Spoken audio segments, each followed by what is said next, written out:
Selamat berjumpa kembali saudara-saudaraku sesama hamba Tuhan di Nusantara. Pada pagi hari ini, Shalom beserta dengan kita. Dan kata itulah yang ingin saya sampaikan kepada saudara. Saya ambil Yeremia 29 ayat 11. Ketika orang Israel atau orang Yehuda dibawa oleh Nebukadnezar ke negerinya, mereka hidup dalam keadaan yang sangat susah, yaitu pertama, dijajah. Kedua, mereka dibuang ke tempat itu. Ketiga, budayanya lain, makanannya lain, agamanya lain, bahkan mereka harus ganti nama. Kemudian Yeremia dalam ilham Tuhan menyatakan firman-Nya begini. Segala rancangan yang ada padaku tentang kamu, aku tahu. Dan rancangan ini adalah rancangan baik.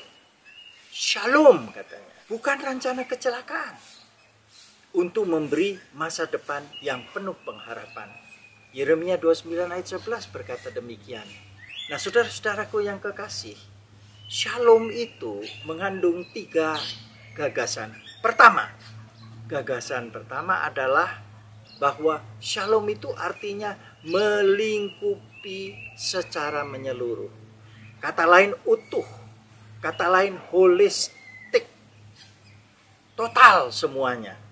Apa maksudnya? Kebaikan sejahtera Tuhan itu meliputi aspek rohani, jasmani, jiwani, materi. Dan inilah yang penting yang harus dipahami. Yang kedua adalah gagasan bahwa shalom itu sejahtera atau dikatakan bahasa Inggrisnya well-being. Artinya di dalamnya itu terpenuhi semua yang baik, yang dari Allah. Apa itu? Baik rohani, baik jasmani, baik materi, tetapi juga gagasan ketiga, harmoni di dalam hubungan kita. Jadi saudara-saudara, kalau orang berkata shalom, hubungan baik juga harus ada. Dan itu ada 4 hal. 1, pertama adalah hubungan kita dengan Allah baik. Dan pertanyaannya adalah, bagaimana keadaan saudara dan saya di masa pandemik ini? Apakah makin erat, makin intim bergaul? Bergaul itu berarti hidup sebagai sahabat. Hidup berteman. Walk alongside. Kalau bahasa Inggrisnya dikatakan walk faithfully, hidup secara setia dengan Tuhan. Apakah itu terjadi? Yang kedua adalah bahwa dia berdamai, harmoni dengan dirinya sendiri. Dia tidak galau. Dia merasa bahwa dirinya itu nyaman, aman, karena Tuhan sudah mengampuni. Apapun keadaan sekitar, dia aman nyaman dengan dirinya. Sehingga identitas Tuhan yang ada di dalam diri kita, sebagaimana ia inginkan diciptakan baru, menjadi modal dalam menghadapi semua macam krisis. Yang ketiga adalah bahwa apakah kita harmoni dengan sesama kita? Ambil lingkaran paling kecil, pasanganmu. Apakah dalam PSBB ini kita makin dekat dan mengusahakan lebih mengerti pasangan kita dan menemukan hal-hal baik yang kita tidak pernah hargai sebelumnya. Demikian juga terhadap orang tua kita, anak kita, menantu kita, jemaat kita, masyarakat kita.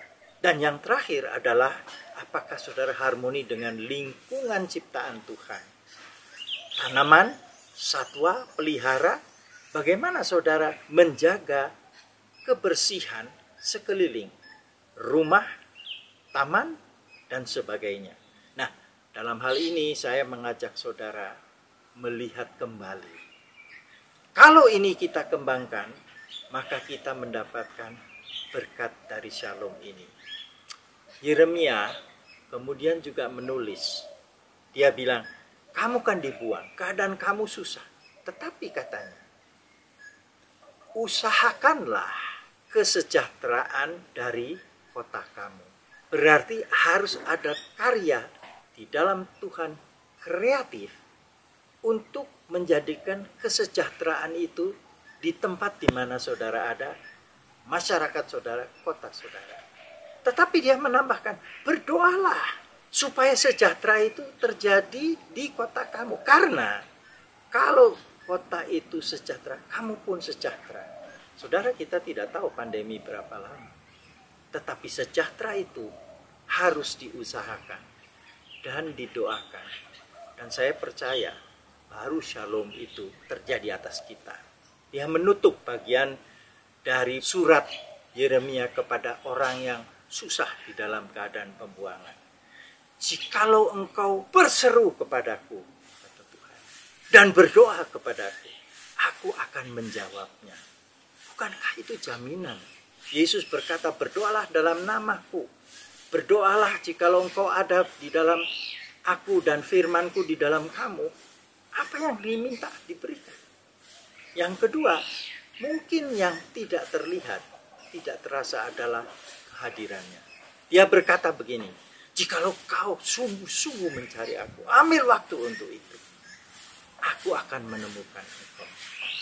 Dan yang terakhir yang menarik, dia katakan di dalam ayat yang ke-14 adalah bahwa dia akan memulihkan kamu. Biar pandemi ini jalan, saudara di dalam shalom. Dan keadaan akan pulih, yaitu kebaikan shalom. Apakah itu old normal atau new normal, bukan masalah. Apapun keadaannya, shalom itu menyertai kita. Bukankah Yesus itu Raja Shalom? Shalom kepada kita semua dalam nama Tuhan Yesus.